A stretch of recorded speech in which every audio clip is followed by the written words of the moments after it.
Bonjour à vous. Bienvenue sur ma chaîne Chrissy News. Je suis ici pour vous faire parvenir la parole de Dieu à travers son serviteur Chris Dikouma Anna, à travers plein d'autres serviteurs de Dieu. Ici, nous allons plus nous attarder sur l'émission Kanguka. Oui, c'est une émission du pasteur Chris Dikouma Anna. Et Kanguka veut dire quoi? Kanguka veut dire réveillez-vous. C'est la langue parlée au Burundi. Désormais sur cette chaîne Chrissy News, installez-vous bien parce que nous allons vibrer au rythme de Jésus-Christ de Nazareth. Nous allons danser au son du Saint-Esprit. Nous allons vibrer. Nous allons nous réjouir avec les chérubins, les séraphins, les principautés, pour ne citer que cela. Installez-vous bien, nous allons bientôt décoller. Les auditeurs de l'émission Kanguka, mon nom est Chris Dikouma Anna. Aujourd'hui, nous sommes vendredi. J'aimerais m'adresser à deux catégories de personnes aujourd'hui. D'abord, je m'adresse à ceux qui sont nés de nouveau, ceux qui ont déjà accepté Jésus comme le Seigneur et Sauveur, et d'autres qui n'ont pas encore accepté Jésus et qui vivent dans le péché. D'abord, la première catégorie, c'est ceux qui ont accepté Jésus. Tu as accepté Jésus, tu es chrétien, tu es né de nouveau, mais il est arrivé que tu tombes dans un péché. Ici, je ne parle pas de vivre dans le péché, mais tomber dans le péché. Un chrétien peut tomber dans le péché. Et qu'est-ce qui se passe quand tu tombes dans le péché? Il faut que tu saches que la parole de Dieu a prévu que les chrétiens peuvent tomber dans le péché. C'est pour cela que dans 1 Jean 1 verset 9, la première lettre de Jean, au premier chapitre, verset 9, Jean dit, si nous confessons nos péchés. Pourquoi il dit si nous confessons? Il dit nous qui? Nous les chrétiens, les enfants de Dieu. Si nous confessons nos péchés, il est fidèle et juste pour nous les pardonner et pour nous purifier de toute iniquité. D'abord, il faut comprendre que quand tu commences cette lettre, il ne s'adresse pas aux païens. Vous pouvez voir dans 1 Jean chapitre 2, le deuxième chapitre, il commence en disant mes petits-enfants. Ici, il ne parle pas de ces petits-enfants physiquement, biologiquement, mais pas des enfants spirituels. Donc, cette lettre ne s'adresse pas aux païens, mais cette lettre s'adresse aux chrétiens nés de nouveau qui peuvent tomber dans le péché. Si tu tombes dans le péché, que le Saint-Esprit te convainc que tu as péché, la parole de Dieu te dit que tu dois confesser son péché parce que Dieu est fidèle et juste pour te pardonner et pour te purifier de toute iniquité. Donc ne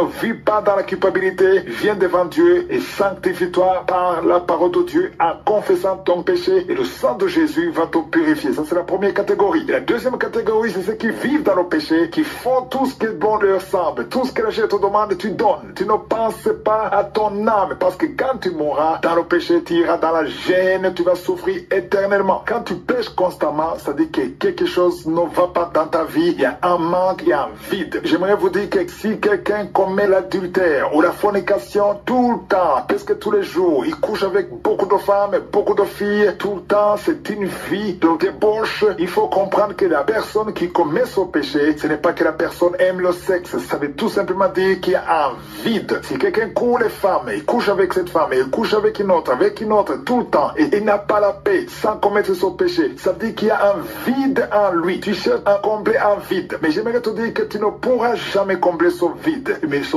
vide peut être comblé par Jésus. Tu as besoin de Jésus. C'est pour cela que Jésus a dit à la femme samaritaine que si elle buvait l'eau que Jésus lui donnait, elle n'aura plus soif. Et il ne parlait pas de la soif de l'eau, il parle de la soif de l'âme. Si tu as Jésus, tu as la stabilité. Accepte Jésus, il va régler ta vie. Tu vas avoir une vie normale. Il y a des esprits qui te poussent à faire ceci, à faire cela, mais tu as besoin de Jésus. Toi qui vis dans le péché, tu fais tout ce que la chair te demande, c'est le moment d'accepter Jésus parce que Jésus va régler ta vie. Quand tu auras Jésus, tu auras l'assurance d'être un enfant de Dieu, l'assurance d'aller au ciel s'il arrivait que tu meurs parce que tout le monde est candidat à la mort. Tu peux mourir à tout moment, même si tu es jeune, mais tu as besoin de l'assurance et l'assurance c'est le salut. Accepte Jésus comme ton Seigneur et ton Sauveur. La vie de mensonge, la vie de jalousie, la vie de haine, la vie de masturbation, de pornographie, ça va t'amener en enfer et tu vas le regretter vérité. C'est ce que Jésus a dit. Il y aura des grincements dedans. Mais cette parole qui te parle, c'est la parole du Saint-Esprit. C'est pas une parole qui te condamne. C'est une parole qui t'avertit que tu peux faire quelque chose. Parce que maintenant, c'est la période de la grâce. Il suffit que tu décides. Prends la décision de venir à Jésus. Jésus a besoin de toi. À quoi ça sert de t'attacher à ce monde qui va périr? La belle vie que tu cherches ici, elle a une fin. Mais je te parle d'une vie qui n'a pas de fin. Quand tu viens à Jésus, tu vas vivre éternellement. Il n'y a personne qui m'écoute qui a encore 100 ans à vivre sur cette terre. Tu vas quitter cette terre, mais Jésus t'appelle. Il y a quelqu'un qui frappe. Jésus a besoin de toi. Et ça ne demande pas beaucoup d'efforts. Ça demande que tu reconnais l'œuvre que Jésus a fait sur la croix. Que tu te mettes à genoux, que tu l'appelles. Vous qui vivez ensemble, il y a ceux qui disent qu'ils ne peuvent pas se séparer parce qu'ils s'entraident pour payer le loyer. Oui, vous payez le loyer à deux, mais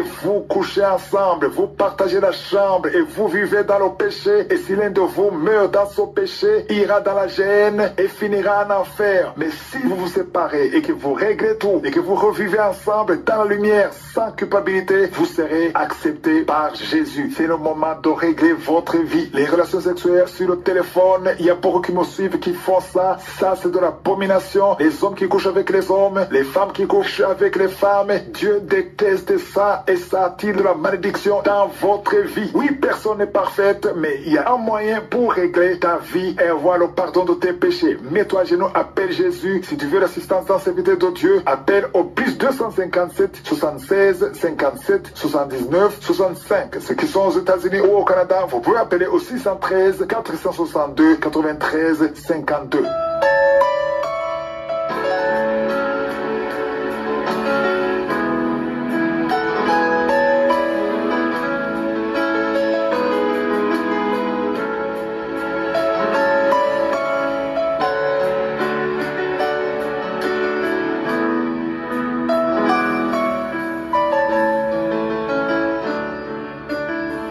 Maintenant dans la deuxième partie, c'est-à-dire le moment réservé à l'enseignement, nous continuons avec l'enseignement que j'ai commencé depuis le 11 novembre. Le nom de l'enseignement, c'est le commerce des prophéties et des miracles. Hier, je vous ai parlé de choses très importantes. Nous étions dans 1 Corinthiens chapitre 9, verset 18. Paul écrit en disant, quelle est donc ma récompense? Parce que là, c'est normal que chaque personne peut se demander quelle est ma récompense. Et la réponse, il la donne dans le même verset où il dit, c'est d'offrir gratuitement l'évangile que j'annonce. C'est-à-dire qu'il donne gratuitement sans rien exiger et il dit sans user de mon droit de prédicateur de l'évangile. J'ai beaucoup insisté sur le fait de ne pas user le droit de prédicateur. Il dit que c'est un droit qui lui appartenait mais il n'a pas usé ce droit. C'est-à-dire que les Corinthiens lui donnaient de l'argent, il refusait l'argent des Corinthiens mais il acceptait l'argent des autres églises comme les Philippiens et les Éphésiens et il le faisait pour protéger l'évangile. Il a bien dit qu'il ne voulait pas que le don soit une pierre d'achoppement. Ça pouvait être un obstacle à l'évangile. Par là, nous voyons la maturité de Paul. Et ici, il faut comprendre que c'est lui qui donne. C'est un signe de maturité. Mais l'important, ce n'est pas de donner. C'est comment tu donnes. Un chrétien qui est mature spirituellement, il donne avec un cœur joyeux pour la gloire de Dieu. Mais un enfant spirituel, il donne avec spéculation et il veut la récompense immédiatement. Il veut voir le fruit immédiatement. Si un enfant spirituel ne voit pas un effet immédiat de son offrande, il arrête de donner. C'est là où tu verras quelqu'un qui est spirituel et quelqu'un qui est charnel ou qui est encore immature. Quand tu es immature, tout ce que tu fais, c'est par spéculation. Si tu veux gagner beaucoup d'argent, tu ne te préoccupes pas de la gloire de Dieu. Mais un chrétien qui est mature spirituellement, il donne avec un cœur sincère. Et même s'il ne reçoit rien en retour, il glorifie Dieu pour ce qu'il fait et il le fait avec amour. Il n'y a que des chrétiens qui sont mûrs spirituellement qui peuvent donner gratuitement sans rien attendre en retour. Parce que quand tu sais que tu donnes à Dieu, Dieu te récompensera quand il voudra parce que tu lui fais confiance. Quand tu commences à douter, ça veut dire que tu ne lui fais pas confiance. Et ici, j'aimerais aussi m'adresser aux serviteurs de Dieu. Si quelqu'un vous soutenait et que d'un coup, il cesse, il arrête de vous soutenir, ne le blâmez pas, il ne faut pas lui en vouloir parce que c'est Dieu qui te bénit, ce n'est pas un homme qui te bénit. Si quelqu'un te bénissait et qu'il arrête, bénis-le en retour. Prie pour la personne parce que c'est pas l'homme qui te bénit, c'est pas un homme que tu sers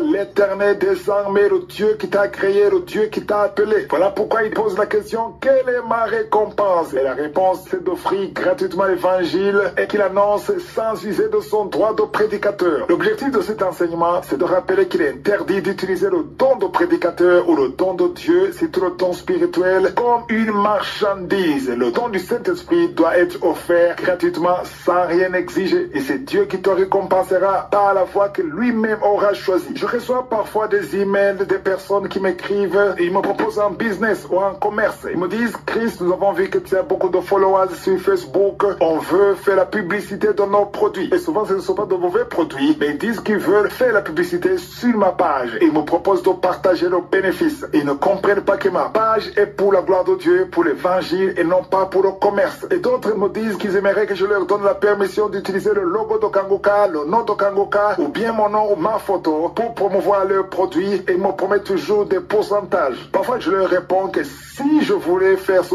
business, je n'aurais pas besoin d'eux, je le ferais moi-même. Je n'aurais pas besoin de partager le pourcentage. Je ferais les t-shirts, je mettrais ma photo, je mettrais le logo, je mettrais Kangoka, je pourrais le faire et je ferais de l'argent. Mais Dieu ne m'a pas appelé pour ça. Malheur à moi si je fais ça parce que le don spirituel, le don que le Saint-Esprit m'a donné, ce n'est pas pour faire de l'argent, ce n'est pas pour le business, c'est pour la gloire de Dieu et je suis appelé à donner ça gratuitement. Encore une fois, j'insiste, cela concerne les dons du Saint-Esprit. Si tu es un comédien, si tu es un sportif, un businessman, tu peux utiliser ton don pour gagner de l'argent, il n'y a rien de mal, mais le don du Saint-Esprit, c'est à donner gratuitement. Je vous rappelle que demain, c'est la grande croisade à Abidjan, à Côte d'Ivoire, le 7 décembre. Priez pour nous. Si vous êtes à Abidjan, on se reverra demain. Et si vous n'êtes pas à Abidjan, priez pour nous. Et je vous rappelle que demain, c'est le jour de la prière pour les malades dans Kangoka. Que Jésus vous bénisse.